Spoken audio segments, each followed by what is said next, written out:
Орвоогийн нар мандаж шинэ өглөө эхэллээ. Манай нийслэлийн сая гаруй иргэн сэрж байна. Бас шөнийн ээлжинд онцгой албанд ажилласан хүмүүс ажлаа дуусган бууж байна. Зарим хүмүүс нь машиндаа сууж, үлдсэн зарим нь нийтийн унаа хүлээн. Бас зарим нь алхахыг илүүл үзнэ. Шинэ өглөө гугтаж байгаа мянган хүнд нар яагаад гэрэлтдгийг нууц. Дээрээ эвэртэй тарилаа бус өөрийгөө хөдөлгөх эрчим хүчийг хаанаас авдаг зэрэг нь сонирн биш. Гагцхүү нарлаг тунгалаг өдөр болж унаа тэрэг саадгүй явахыг л чухалчилдаг. Бас нарны гэрлээс өөр түмэн үл үзэгдэх долгион сансрын гүнээс харван ирж хөлийн доорох газар шорооч биднийг бас цацрагаар элбэж байдгийг анзаарахгүй. Бас нар шиг гялбуулахгүй мөртлөө амьд биеийг хөнөөн сүйтгэдэг цацрагч бий. Жишээ нь энэ хүн гар утсаар ярьж байна. Түүний дугаарыг асуугаад бид үүрэн холбооны ямар операторын дугаар болохыг бас урьдчилсан болон дараа төлбөртэй алин болохыг ихэнх хүн хэлж чадна. Харин түүнийг дайран өнгөрөх түмэн долгион дундаас тодорхой нэг долгионыг түүний утас хүлээн аваад авианд хувирган чихэнд хүргэж байгааг мэдэн сонирхгүй нь тоохгүй өнгөрнө. Тэдний зөв юм. Хүн бүр өөрийн ажилтай, өөрийн сонирхох хүрээ тус тусын мэдвэл зохих зүйлтэй байдаг. Тийм ээ. Нарны эрчим хүч дэлхийн амьд байгалыг тэтгэж, машиныг саадахгүй явж, утасныхын долгион унахгүй байх ёстой. Өөрөөр хэлбэл, төрөл бүрийн эрчим хүчний эх усүрүүд найдвартай бөгөөд аюулгүй ажиллаж, хүн төрөлхтний бүтээн байгуулалтыг хангах учиртай. Харин хүн бүрт анзаарагддаггүй мөртлөө гарцаагүй хэрэгтэй тэр зүйлсийг судалдаг хүмүүс цөөнгүй. Тийм хүний нэгийг та бүхэнд бид танилцуулна. Энэ хүнийг энх гэрлийн ням даваа гэдэг. Харин тэр хүн ажил мэргэжлэн бидэнд ярьж өгнө. Олон улсын атомын энергийн агентлаг нь 1957 онд байгуулагдсан. Цөмийн салбарын хамтын ажиллагааны олон улсын байгууллага. Олон улсын атомын энергийн агентлаг цөмийн энерги болон технологиг хүн төрөлхтний сайн сайхны төлөө ашиглах зорилготой. Монгол улс олон улсын атомын энергийн агентлагт 1973 онд гишүүн орноор элсэж, техникийн хамтын ажиллагааны хөтөлбөрт 1975 оноос эхлэн хамтарч ирсэн. Оросын холбооны улсын Дубна хот дахь цөмийн шинжилгээний нэгдсэн институт нь олон улсын засгийн газар хоорондын эрдэм шинжилгээ, судалгааны байгууллага юм. Цөмийн шинжилгээний нэгдсэн институт нь 1956 оны 3 дугаар сарын 26-ны тэр үеийн социалист лагерын 11 улсын төлөөлөгч хэлэлцэрт гарын үсэг зурснаар байгуулагдсан. Энэ төвд Монголын цөмийн физикчид 1956 оны 11 сараас эхлэн хамтран ажиллаж, цөмийн физикийн шинжлэх ухаанд чухал хувь нэмрээ оруулсаар ирсэн. Монгол улсад цасраг үтгэхт ашигт малтмал болон цөмийн энергийг энхийн зорилгоор ашиглах, цөмийн технологи нэвтрүүлэх, судалгааг хөгжүүлэх, цөмийн болон цасрагийн хамгаалалт, аюулгүй байдлыг хангах үйл ажиллагааг уялдуулан зохицуулахад оршино. Цөмийн энергийн комиссийн эрхэм зорилгоос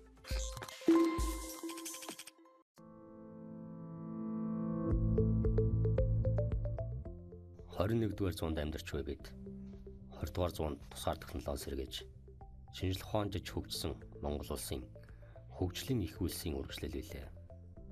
Бид Монгол үндэстний аав их мөрөөдлийн биелэл. Энэ гайхамшигт өсөлт мөрөөдлийн өг үсэг санаа бүр бидний хувийн намтар айл гэрийн түүхэнд шингөөлсөн байдаг. Энэ түүх танай, манай, тэдний гэр бүлийн намтарч багтан ордог. Манай ард түмний дунд аливаа үндэстний түүх бол айл гэрийн ургийн бичгүүдийн их нийлбэр байдаг хэмээсэн мэрэгэн үг яригдсан ч юм учиртай. Хүлэг морой унаад цаг хугацааг давчлан урдлах морьтон бол 20-р зууны Монголын бэлэгдэл. Энэ бадрангуй төр төрх төрийн сүлтэнд байсан миний үеийнхний сэтгэлд үлджээ.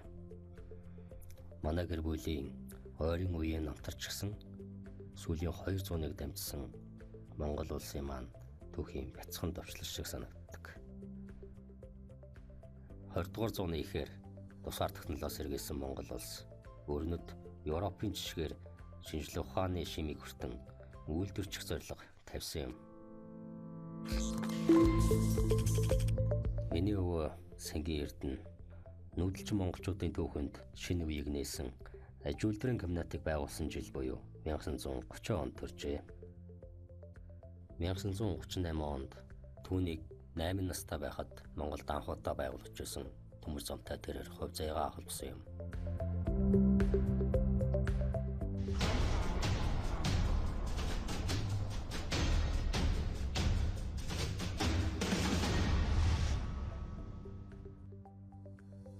Харин манай аавын мэндэлсэн жил буюу 1956 онд зөвлөлтийн тупнаа автна Цөмийн шинжилгээний нэгдсэн институт байгуулагджээ.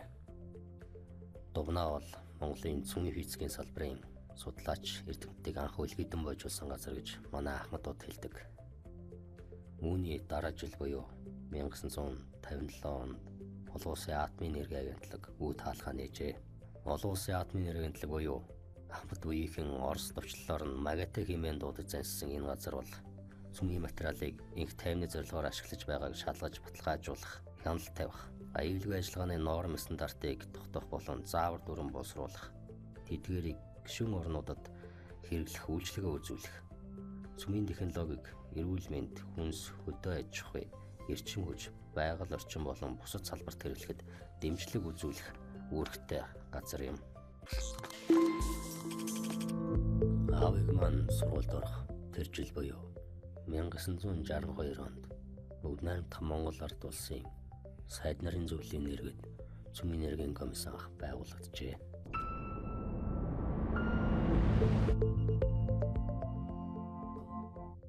Үйлдвэрчхийн тулд эрчим хүчний найдвартай их үүсвэртэй байх хэрэгтэй гэж Монгол орны үе үеийн удирдагчид үзэж байсан. Ингээд уулуурхай эрчим хүчний мэргэжилтнүүд улмаар цөмийн судалгаа, цөмийн эрчим хүчний чиглэлийн сургалт судалгаанд анхаарал тавьж эхэлжээ. Цөмийн судлаач мэргэжилтэн бэлтгэх асуудалд малын эмч, барилгын инженер бэлтгэхээс дутуугүй анхаарч ирсэн гэхээр сонин санагдаж байна уу?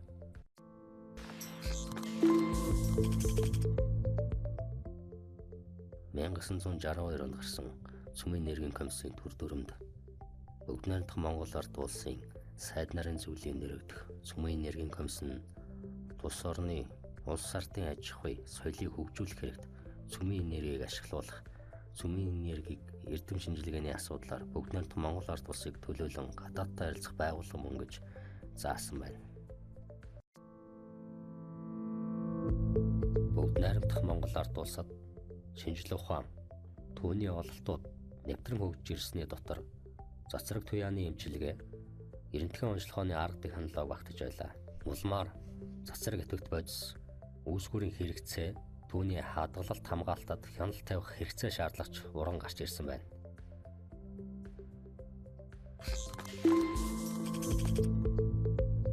Харин 1978 онд манай аавч хоёрыг галгалантан бадарж байх үед сайд нарын зөвлөлийн нэрэгдэх Цөмийн энергийн комиссийн дүрм батлагджээ. Уг комиссийн 80-ад оны ажлын чиглэлийг тодорхойлсон байна. Цөмийн энергийн комисс зөвхөн цөмийн судалгаа, үйлдвэр, хөдөө аж ахуй, соёлын байгууллагуудад цацраг идэвхт бодис, изотопуудыг хэрэглэх, хадгалах асуудалд анхаарал зогссонгүй. 1986 онд Цөмийн энергийн комиссоос бүгд найрамдах Монгол ард улсад атомын эрчим хүчийг урдвчлан хөгжүүлэх концепцийг хэлэлцэн сайшаасан байдаг. 1986 онд хэлэлцсэн энэ баримт бичигт нүүрс хүчлийн болон хөхөрлөгхий, азотын давхар эслийн хэмжээ халаалтын үйлрэлд зөвшөөрөгдөх дээд хэмжээнээс давж байна. Иймээс экологийн талаас нь авч үзвэл дулааны хангамжийн атомын станц илүү тохиромжтой болж байна хэмээн үзсэн та бүхэнд сонирн байх болов уу? Ингээд 2000 он хүртэл атомын эрчим хүчний станцын мэргэжилтнээ бэлтгэж амжаад 1996-аас 2005 онд Улаанбаатарт анхны атомын станц барьсан байх концепц хүртэл босруулж байжээ. 2001 онд улсын их хурлаар цэцэрлэгийн хамгаалалт, аюулгүй байдлын тухай Монгол улсын хууль батлагдсан юм. Хойдон жил нь би Монгол улсын их сургуулийн физик электроникийн сургуулийн цөмийн технологийн ангийг цөмийн технологич, физикч мэргэжлэр төгсөж байлаа. Сургуулаа төгсөөд албан ёс боловсролын гэгэрэл төвд математик, физикийн багшаар ажлын гараагаа эхэлж 2003 оноос цөмийн технологич мэргэжлэрээ буюу цацрын хяналтын лабораторид шинжээчээр ажиллаж эхэлсэн. Энэхүү цацрын хяналтын лаборатори 1976 онд анх 3 үнийг бүрэлдэхүүнтэйгээр байгуулагдсан байдаг. Эдгээр анхдагчдын нэг бол Нямцраа ах маань байгаа юм.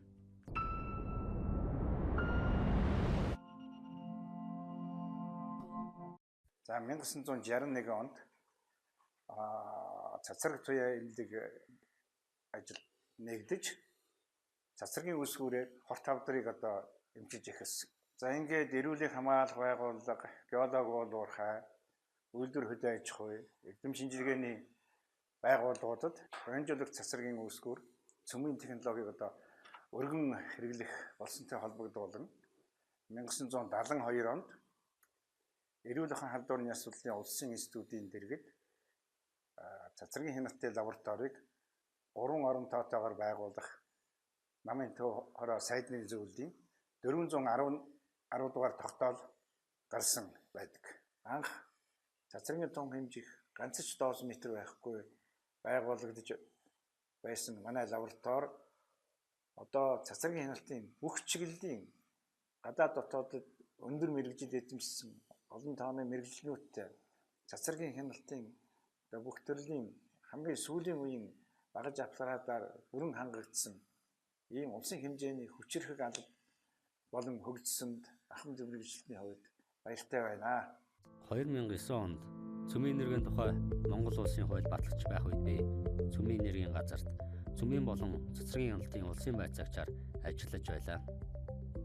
Цацраг гэдэвхэд ашигт малтмал, цацрагийн үүсгэр, Цөмийн хэмжүүртэй холбоотой үйл ажиллагаанд цацрагийн хамгаалалт, аюулгүй байдлыг хангуулан хүний эрүүл мэнд, байгаль орчныг цацрагийн сөрөг нөлөөлөөс сэргийлж ажилласан. Тухайн үед цацрагийн хяналтын хэлтсийн дараагаар оюун төлхөөрөгч маань ажиллаж байлаа. Одоо тэрээр Цөмийн нэргийн комиссийн дэргэдэх цацрагийн аюулгүй зөвлөлийн дараагаар ажиллаж байна. Манай хэлтсийн хувьд бол улсын хэмжээнд цацраг гэдэгт стоп ашиглаж байгаа байгууллага аж ахуйн нэгжүүдэд цацрагийн хамгаалтын холбогдлолтой хууль тогтоомж дүрм журмын хэрэгжилтийг хангуулах, хяналт шалгалт хийх, хяналтаар илрүүлсэн зөрчлийг арилгуулах ийм арга хэмжээ авах.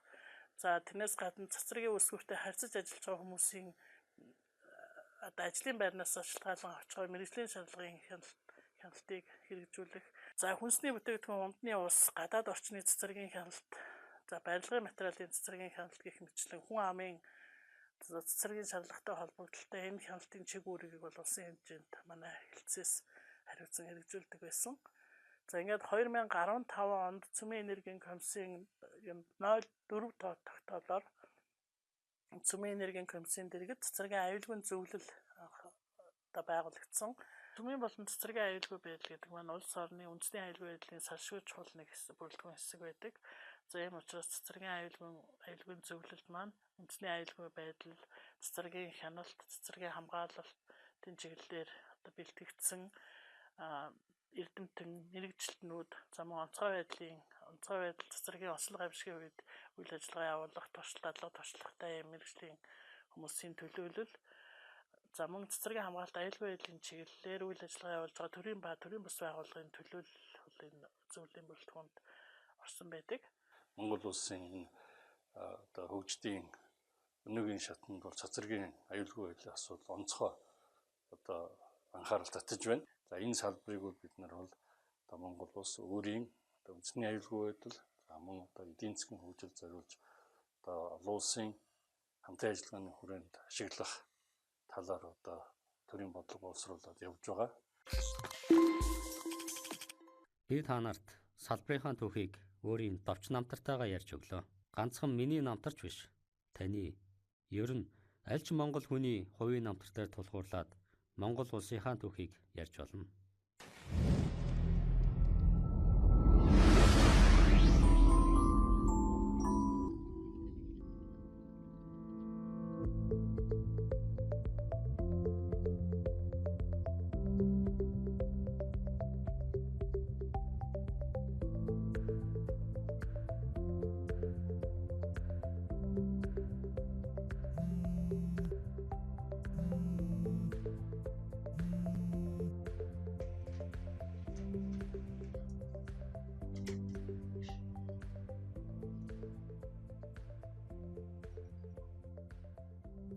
За өнөөдөр ажлын албаны шуурхай зөвлөгөөнийг эхлүүлье.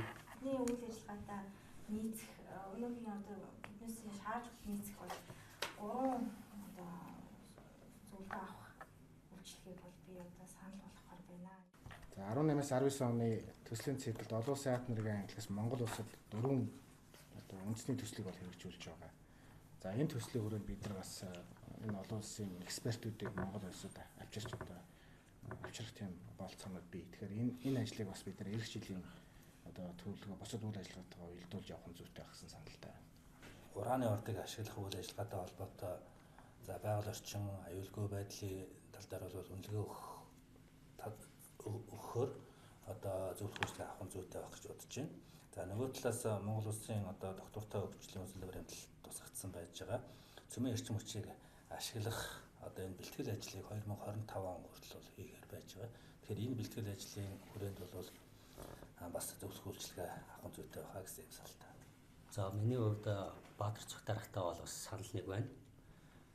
Улаанбаатар хотод 11-р сард зохион байгуулсан Зөв Өмнөд Аз номхон далайн үсгийн хуралдаанаар олон улсын атомын энергиээс хүлцэн ирсэн мэргэжилтэн шатаад Монгол улс одоо ураны одоо ашиглалтын үйл ажиллагаа эхлэхээс өмнө бол бас энэ олон улсын атомын энергийн энэ зөвлөх хүчлэгийг бол бас авах нь зүйтэй юм аа. За та бүхний гаргасан санал тэгээд нэгтгээд олон улсын атомын агентлагт 2019 онд зөвлөх хүчлэгийнхаа саналыг Цөмийн технологийн бодлогын газрын бас гадаад хамтын ажиллагааны нэгдсэн маань яалтаа албан бичгээр төлөвлөж явуулъя.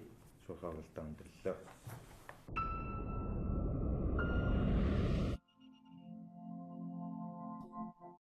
Манай дарга Цөмийн нэрийн комиссийн нарийн бичгийн дарга бөгөөд ажлын албаны дарга. За Цөмийн нэрийн комиссмаар 1962 онд байгуулагдсан цагаас хойш Цөмийн нэрийг Цөмийн шинжилгээ ухааны чиглэлд олон чухал шийдвэрүүдийг гаргаж ирсэн. За энэ дотроо бас Цөмийн технологийн нэвтрүүлэх, Цөмийн энергийг Монгол улсад ашиглах, цэцэг ташид малтмалыг эдийн засгийн эргэлтэнд оруулах чиглэлээр бол олон шийдвэрүүдийг гаргаж иржээ.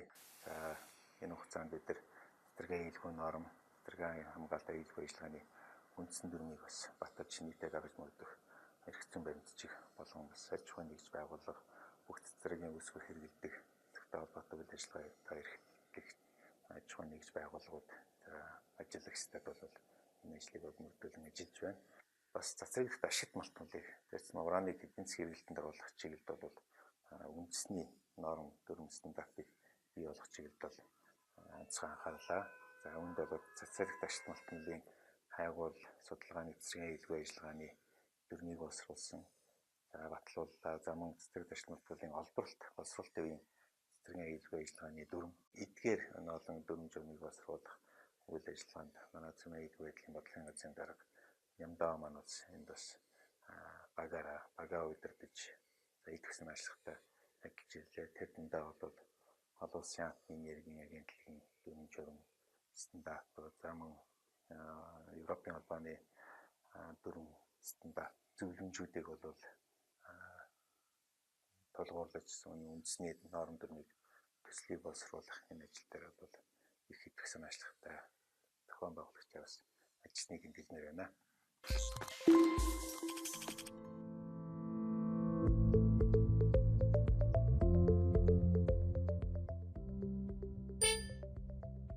За Цөмийн энергийн комисс нь болохоор Монгол улсын хэмжээнд цөмийн технологиг одоо аж үйлдвэр, эмнэлэг, судалгаа, шинжилгээгээд маш өргөн одоо хүрээнд олон салбарт одоо ашиглах үйл ажиллагааг зохицуулах. За тэгээд цөмийн энергийг ашиглах. За олон төрлийн салбарт ашиглаж буй цацрагтан материалын одоо аюулгүй байдлыг хангахад одоо чиглэсэн ийм одоо зохицуулалтын үйл ажиллагааг явуулдаг ийм байгууллага байж байгаа. Одоо цөмийн технологиг хэрэгжилж байгаа байгууллагуудад байгууллагын ажилтнууд зориулсан бас сургалтыг одоо явуулдаг байж байгаа. Энэ цөмийн технологиг дэлхийн нийтэд яаж ашиглаж байна? За Монгол улсад одоо бас яаж ашиглаж байна вэ гэдэг талаар одоо бас танилцуулъя. За дэлхийн нийтэд бол цөмийн технологиг эрүүл мэндийн салбарт ашиглаж байна. Хүнс хөдөө аж ахуйн салбарт, за аж үйлдвэр, уул уурхай, эрчим хүч, судалгаа, шинжилгээ, бусад салбарууд ингээд маш олон салбаруудад өргөн одоо хэрэгжиж байна. компьютер томограф гэж байна. За позитрон имижн томограф, за спект компьютер томограф гэдэг маш олон төрлийн ийм одоо онцлогооны ийм багаж тоног төхөөрөмжүүд маань цөмийн технологиор бас суурьсан байдаг байна шүү дээ. За иргэний болон цэргийн онгоцонд. За онгоцонд одоо сацрагт дистоп маань байдаг байна. Тэгэхээр бол яг тэр одоо хөлдөлт те мөсдөлт үүсэж гэнэ үгүй юу гэдгийг цөмийн технологийн аргаар одоо тодорхойлдог байна. За бусад өөр олон төрлөөр ашиглаж байна. За энэ археологийн олдрын насыг тогтооход бас ашигладаг байна. За ашигт малтмуулын эрэл хайгуул бас ашигладаг байна. За дэлхийд дээр бол цөмийн эрчим хүчийг одоо 31 оронд ашиглаж байна. 450 одоо цөмийн одоо реактор ажиллаж байна гэж. Цөмийн эрчим хүчний станцтай байна гэхлээр за хамгийн нэгдүгээрт мэдээж те энэ бол цэвэр технологи, утгаа үйлдвэрлэхгүй те байгаль орчинд бол ээлтэй технологи. За хоёрдугаарт нь болохоор одоо өөрсдийнхөө дотоодын эрчим хүчний хэрэгцээг найдвартай хангаад эрчим хүчний найдвартай их үүсвэртэй байна гэхлээр тэр улс оронд аж үйлдвэр одоо хөгждөг байна. Бүх төрлийн хүнд хөнгөн үйлдвэрүүд хөгжиж ирдэг. Тэгэхээр дэлхийн улс орнуудыг хараад үзэх юм бол энэ хамгийн хөгжөлтэй улс орнууд бол бүгд одоо цөмийн эрчим хүчний станцтай тийм улс орнууд байж байгаа. За Монгол улс дахь цөмийн технологи хэрэглээ бол бас дэлхийн нийтийн хэрэглээтэй бол ер нь бол адилхан байж байгаа. Гэхдээ бид нар бол цөмийн эрчим хүчийг л одоо ашиглааг байна. Ер нь бусад технологиудыг бол ер нь бүгдийг л ашиглаж байна. За энэ хавдар судлалын төв дээр одоо ашиглаж байгаа тоног төхөөрөмжүүдийг бол энд харуулсан байж байна. За зайн шалгын аппарат байж байна. Кобалчаар үсгүүртэй тийм. За цөмийн онц зүйн дасаг гэж байдаг. Одоо нэгдүгээр эмнэлэг дээр цөмийн онц зүйн дасаг маань болохоор цацрагт дистопыг хүний биед тариад хүний биеийн айл хэсэгт одоо тийм очиж хуримтлагдах нь гэдгээр нь хаана ямар тийм хавдар өвчин одоо үүссэн байна вэ гэдгийг нь онцлоод за мөн одоо бид тэр үйлсэн тийм нөгөө Йо 131 гэдэг дистопоор тэр одоо бамбаа булчирхаанд үүссэн хавдрыг одоо эмчилдэг байна. Газар тариаланд бол ашиглаж байгаа. Үр тарианы шинэ одоо сорт төрлийг одоо гаргаж авсан байгаа. Монгол орны нөхцөл тохиромжтой. Энэ малын халдварт өвчнөгдөө одоо бас эмчлэх тийм одоо бас те вакцинуудыг одоо бас гаргаж авахд одоо ашиглаж байгаа. Геолог уул уурхай салбарт бол Монгол улсууд бол үүрэг ашиглаж байгаа. Үүсний хайгуул, газрын тосны хайгуулд одоо бас энэ засрах дистопыг ашиглаад одоо хаана ямар хүнд ямар агуулга нөөцтэй орд байна вэ гэдгийг тодорхойлдог байна. Олон улсын атомын энерги гэж байгууллага байдаг. Тэр байгууллага болохоор ер нь энэ цөмийн технологиг ашиглахад тавигдах ямар шаардлагууд байна вэ гэдэг тийм стандартуудыг гаргацсан байдаг. Бүх салбарт. Одоо шинэ цөмийн эрчим хүчний станцыг ашиглаад яах вэ? Цөмийн хэмжүүрийг ашиглах яах вэ? Засрах дистопыг те эмнэлгийн онцлогоонд ашиглавал ямар шаардлагыг хангах вэ гэдэг бүх тэр стандартыг тогтоог гаргацсан байдаг. Монгол улс ч гэсэн бас тэр стандартуудыг нь одоо үндэслээд Монгол улсынхаа хууль дүрм журамд нийцүүлээд өөрийн орны тэр одоо стандарт дүрмүүдийг гаргасан байдаг. За анхаарал тавьсанд баярлалаа.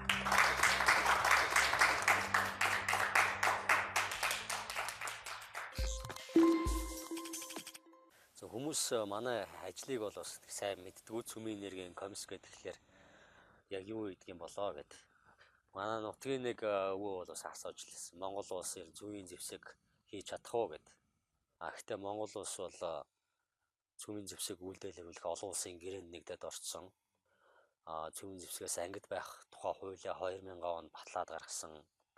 За дэлхийн нийтэд цөмийн зэвсэггүй бүс нутаг гэдгээ бол бас зарласан. Тийм учраас энэ цөмийн энергийг бол энэ цэрэг дайны зорилгоор одоо ашиглахыг одоо ер нь зорддог. Цөмийн энергийн салбарын шинэ үеийн төлөөлөгч бидний ололт амжилт Ахмад үеийнхний бүтээл зүтгэлийн баган дээр тогтж байдаг үлээ. Ингээд та бүхэнд Ахмад зүтгэлтнээ танилцуулъя. Нэг нь одоо ч бидэнтэй нэг албан зүтгэж яваа даваа ах юм аа. Монгол улс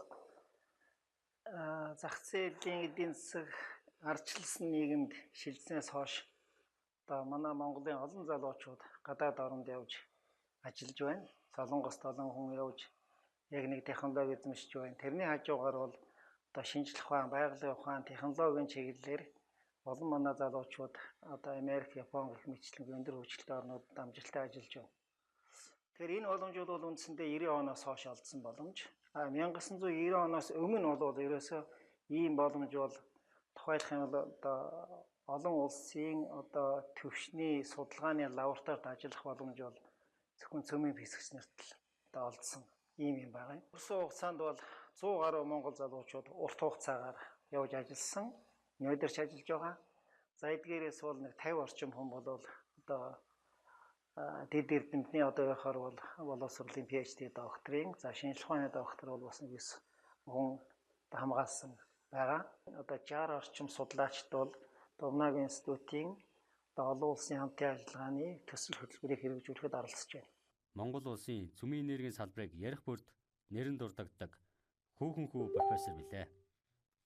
Манай эрдэмтдийн цөмийн бүтэц, цөмийн ургуул, нейтроны физик, их энергийн физик, эгэлбөмбөгийн физикийн чиглэлээр явуулж байгаа судалгааны ажлууд дэлхийн түвшинд хийгдэж, олон улсын нэр хүндтэй сэтгүүлүүдэд хэвлэгдэж, олон улсын эрдэм жиргэний хурлуудад илтгэгдэж, гадаадын эрдэмтдийн сонирхлыг болоод ихээр татаж байна. Ялангуяа бидний одоо судалгааны ажилд ишилэгдэж байгаа явдал бол энэ судалгааны ажлууд хэрэгжих төвшөнд байгааг харуулж байна. Эрчим хүчний мэргэжилтнүүдийн мэдлэг мэргэжлийг одоо ашиглаж биднийг голлогоогоор улсын одоо чанартай томоохон үүрэг даалгавар өгч ингэж одоо ажиллах хэрэгтэй байгаа юм.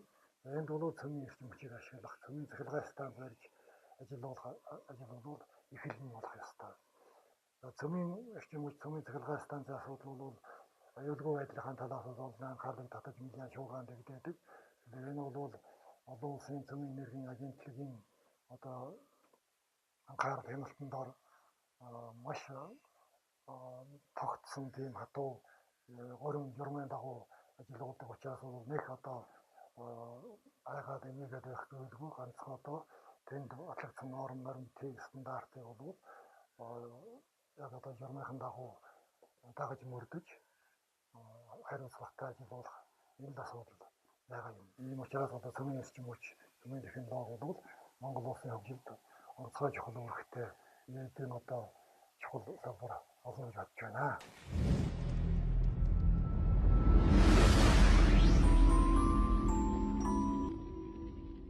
За би та бүхэнд цөмийн технологиг олон салбарт ашигладаг гэж өмнө танилцуулсан байж байгаа. Эрүүл мэндийн салбарт, аж үйлдвэрийн салбарт, хөдөө аж ахуй, судалгаа шинжилгээ гэдэг олон салбарт ашигладаг. Тэдгээр салбарууд, тэдгээр одоо байгууллагууд маань одоо цацрагийн үүсвэрийг хэрэглээ.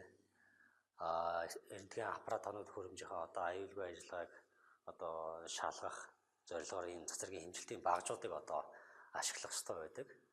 Энэхүү цөмийн нэрийн комиссийн дозметрийн тохируулга баталгаажуулалтын лабораторид эдгээр багжуудад одоо тохируулга баталгаажуулалтыг одоо хийж гүйцэтгэдэг байгаа. Монгол улс бол ер нь 1950-ад оноос одоо цөмийн физикч, цөмийн технологич мэргэжлүүд одоо бэлтгээд эхэлсэн байна. Анх бол цөмийн физикчдийг бэлтгэжсэн бол одоо 2001 оноос цөмийн технологичдыг бэлтгэсэн. За сүүлийн жилүүдэд бол цөмийн инженерүүдийг одоо бэлтгэж жилд одоо 20 орчим хүүхэд Монгол Улсын их сургуулийн одоо цөмийн инженерчлийн ангийг одоо төгсч мэргэжилтэн болж одоо гарч байна. Монгол улс өөрийгөө цөмийн зэвсэггүй бүс гэж дэлхийн нийтэд зарласан байдаг. Энэ үйл явдлын талаар Монгол улсын анхны ерөнхийлөгч Тунсалмаагийн очир утгаан яриаг сонсъё. Тэрээр нэгэн үе манай салбарыг хариуцсан орлогч сайд байсан юм. За цөмийн энергийг хөндөрлөختөн ер нь одоо хоёр л үндсэн чиглэлээр ашиглаж байна да. За нэг чиглэл нь бол цөмийн зэвсгийн үйлдвэрлэлийн салбарт ашиглаж байна. Нөгөө нэг нь бол ер нь одоо энхийн зориулалтаар цөмийн энергийг ашиглах ийм чиглэлтэй байна. Тэгэхээр энэ чиглэлийн хувьд бол Монгол улсын хувьд нөгөө газ нутгаа цөмийн зэвсэггүй бүс нутаг гэж дэлхийн нийтээр зарласан ийм статустай учраас энэ чиглэлээр бол Монголд энэ асуудал хаалттай. Хоёр дахь чиглэл бол одоо цөмийн эрчим хүчийг ер нь цөмийн цахилгаан станц, цахилгаан дулаан үйлдвэрлэх тэр чиглэлээр төлхөө ашиглаж байна. Тэрний хажуугаар одоо шинжлэх ухаанд их өргөн ашиглаж байна. Хөдөө аж ахуйн үйлдвэрлэлд, эрүүл мэндийн салбарт, боловсролын салбарт, хөдөө аж ахуйн салбарт, геологи уулуур хаан салбарт ингээд цөмийн энергийг ашиглаж байгаа ийм хүрээ бол энгийн салбарын хүрээнд бол их өргөн байна. Бид нэр одоо цөмийн энергийг зөвхөн анхудаа л одоо амьдралд хэрэглэх гэж байгаа тийм байдлаар биш, ер нь олон салбарт цөмийн энергийг одоо хэрэглэж болох юм аа. За би та бүхэнд өөрийнхөө ажил мэргэжлийн талаар танилцууллаа. Өөрийнхөө 3 үеийн намтрагч ярьчих шиг боллоо. Харин нэг зүйлийг ярилцгүй үлдээсэн байна. Өөрийнхөө хоббины талаар бол бас яриг байна. За манай үеийнхэн бол Монгол орныхоо байгалийн үйлчлэн газраар аялах, за хурдан морь уух, уулан наврах, дэлхийн улс орноор аялж тэдний соёл иргэншлээ санилцах юм дуртай байдаг. За миний хувьд бол би одоо сэлэх дуртай. За ер нь бол нэг удаа сэлэхдээ бол бас 1-2 км сэлдэг байгаа. Усан сэлснээр бол ажлын альжаал сайхан тайлбарладаг. Миний намтарт та нарынхаас ялгах юм баг байхгүй байгаа үстэй. Жирэл нэг судлаач байгалийн шинжилгээ ухааны зэрэг. Зарим найз нарын хүрсэн өндөрлөг амжилтанд өгөх яагаад ч үгүй. Гэхдээ дөнгөж гараагаа эхэлж буй залуустай харьцуулахад нэлээд зам тулчихсан судлаач. Төгсгөлтөнд сонирхуулахад манай цөмийн физикийн салбараас 6 эрдэмтэн доктор төрсэн байдаг. Мөн хэдэн 10 шинэ үеийн залуу судлаач надтай мөр зэрэгцэн ажиллаж байна. Миний өмнө судалгаа бүтээлийн их зам хүлээж байгаа гэдэгт би итгэдэг.